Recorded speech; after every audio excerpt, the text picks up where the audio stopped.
Hey, how you doing? Hey. Man, it is really cold out. It's almost summertime and it's just blasting cold out. It was like smoking hot 48 hours ago. It actually always causes my body to be negatively affected when there's like a really nasty change in temperature. Completely off topic, right? I'm so sorry about. I'm gonna edit that out of this video. It's the VILTROX 23 millimeter 1.4. I recently reviewed, like less than a month ago, the 33 millimeter 1.4, and I don't know, like a year and a half, 2 years ago, I purchased the 85 millimeter VILTROX. Um, First, before actually reviewing this lens, I'll make an important statement about who these lenses are specifically or most beneficially best for. Like, and I get this question all the time. So it's like, well, I've got enough money to buy into a Fujifilm camera, but I don't have enough money for lenses. And this is perfect for anybody, even if they already have a bunch of Fujifilm lenses, but specifically for people like that. Because this lens is $570 less than the Fujifilm 23 millimeter 1.4. And I also, too, have that lens. And I posted, by the way, you can go to my Facebook page or on Instagram. I show you bokeh examples side by side. And also, too, post quite a few, yet boring, very boring, test shots from the 23 millimeter 1.4. And I have tested the hell out of this lens for the past many days.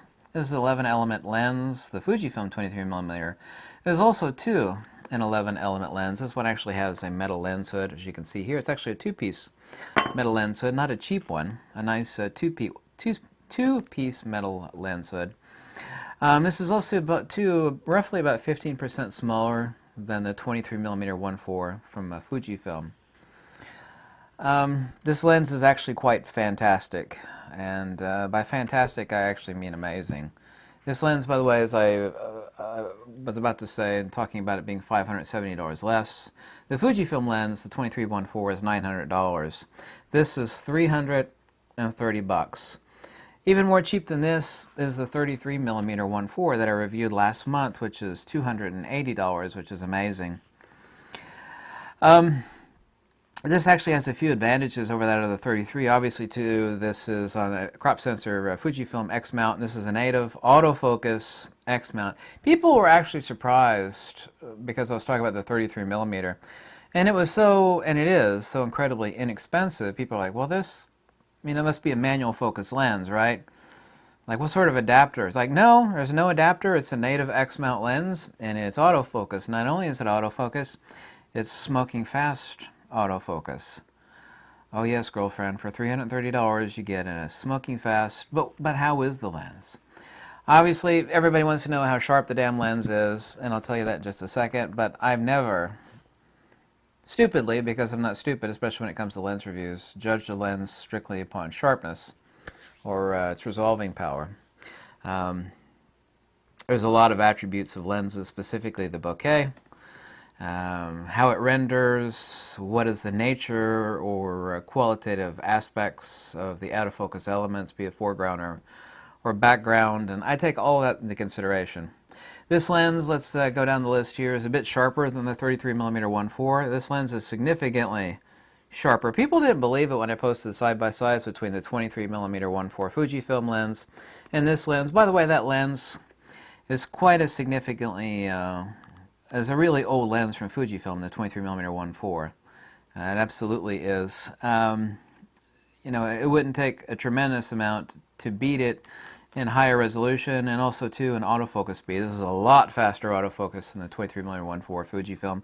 This has a clickless aperture. I've done several video samples, same as I did with the 33 1.4. Some people actually don't like a clickless aperture or a declicked aperture, but for video, perfect. The 33 1.4 is as perfect as this one. Also, too, I've noticed no distinguishable difference between the smoke and fast autofocus and the 33 1.4 VILTROX, and this, the 23 1.4 VILTROX. There's not anything that you're going to notice inspecting it, either super close or in general, that you're going to find wanting in its build quality. Build quality is excellent. There is a bit of vignetting between 1.4 and 1.8, more so than the Fujifilm. I consider it to be negligible, but I have to talk about this lens. There is a bit more. How much? Basically almost none. It's almost indistinguishable, but I went back and forth. There is a bit more chromatic aberration than that found on the 33.14 VILTROX, and also too, of course, more so than that on the Fujifilm 23.14. This lens, however, is significantly sharper than the 23.14 Fujifilm. Also too, I did very close up, some real pixel peeping on the bokeh on this. There's no onion ringing like there is on the 23.14. On the out of focus elements, there's no onion ringing. On the VILTROX, I said it's also too more compact than the Fujifilm. Significantly so? No, it's not. I mean this explicitly because I actually love to, rip a lens apart if it's bad, and this is not that. But I mean, I'm not one that's all happy. You'd have to go back some time for me to review a really bad lens, and I love reviewing really bad lenses. I mean this serious as a heart attack that the 23.14 Fujifilm, and I don't say this lightly, for $330 US anyway. I don't know what it is in Europe or other countries. This lens is absolutely mind-blowing awesome. This is, even if you have quite a few Fujifilm lenses, I really would consider this to be a must-buy for $330.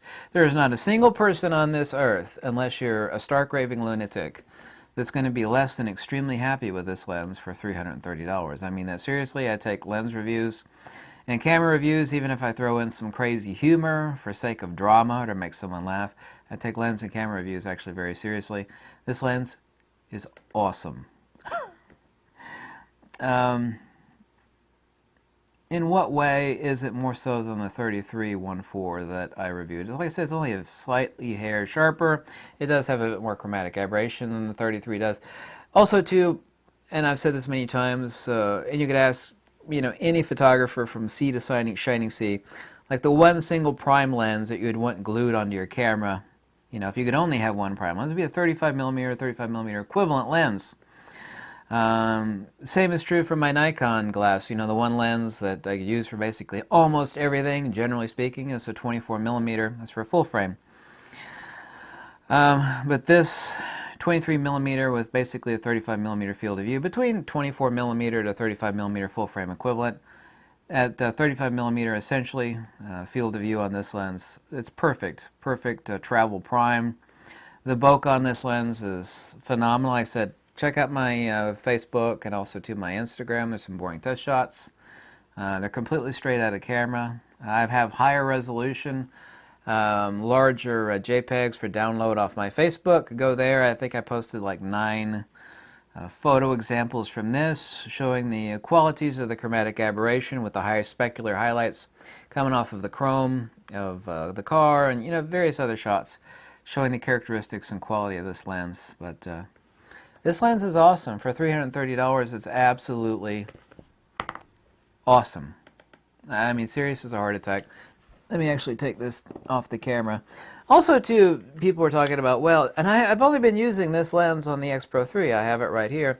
No issues with it scraping. What someone did is they might have had an out-of-spec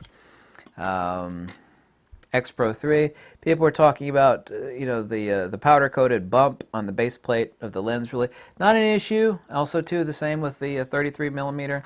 Did not have any such issue. I'm looking for dust spots on my sensor. Any such issue with the 33 either. And I got a smudge. I got a fingerprint on the back of the lens there.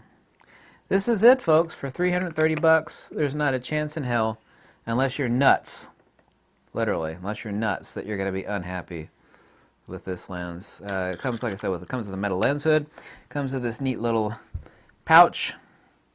And this is it. How much cheaper is this than the $800? What is it, $900? What was it I said? It's $570 cheaper? This lens is sharper and the autofocus is way faster. Way faster. And for video use, if you want a wide angle, which is needed a lot, as a 35mm field of view equivalent for video use, yeah? This is awesome. Clickless aperture, Smoking fast autofocus. Just got a firmware update. 1.0.6 is the latest firmware for this one.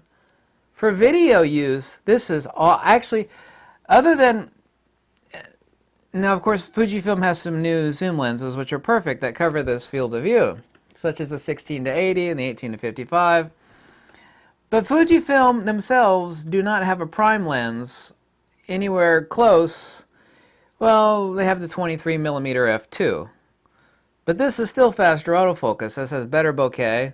This has less vignetting than 23mm. Fujifilm doesn't have a lens that's perfect for video at this focal length. This is way better than anything Fujifilm has for video specifically. Also too for photography, like I said, it's sharper than the Fujifilm. The bokeh is almost identical, however, very, very close inspection. I said there's no onion ringing on the bokeh on this lens as opposed to the 23.14 Fujifilm X-mount lens. So this is it. I've said everything there is to say about this lens, and yes, it is completely awesome. I don't say that lightly. I really do call this a must-buy lens. More so even than the 33, even though, you know, my 33mm VILTROX lens review was accurate. I don't work for this company, by the way. Obviously so. For this being a 35mm field of view, this would be the lens, even though it's $50 more than the 33. The lens that would, to me anyway, and for general use, would be generally more useful than the 33mm 1.4 VILTROX. For general use, for video, for basically everything. Street photography, on and on and on. So there you have it, folks. I actually mean this serious as a heart attack as a must-buy lens. It's awesome. It's inexpensive as hell. Sharp as hell. It's an awesome lens. I think that kind of nails it. Thank you so much for watching. Peace out. This is a great lens. Thank you. Bye.